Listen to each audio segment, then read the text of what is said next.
Hey guys, मेरा भी नवीन आप देखिए नवीन टेक्निकल जोन। तो गाइस आज हम बात करेंगे गाइस, अगर आप अपने मोबाइल में कीबोर्ड का साउंड बंद करना चाहते, ऑफ करना चाहते गाइस, ये होता क्या है कि आप जैसे ही अपने फ़ोन में कीबोर्ड पे कुछ भी टाइप करते तो आपको साउंड्स प्राप्त होता है। तो आप कैसे कीबोर्ड के साउंड को बंद करेंगे, तो गाइस वीडियो को लास्ट तक देखिए एंड समझिए।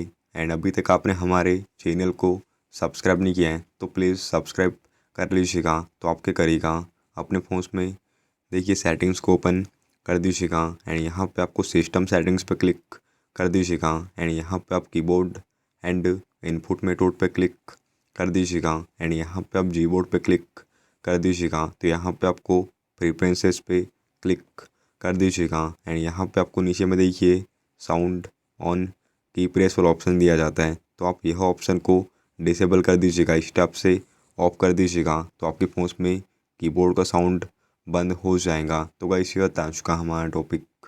उम्मीद है गाइस आपको वीडियो पसंद होगी। आज के लिए बस इतना ही। Thank you.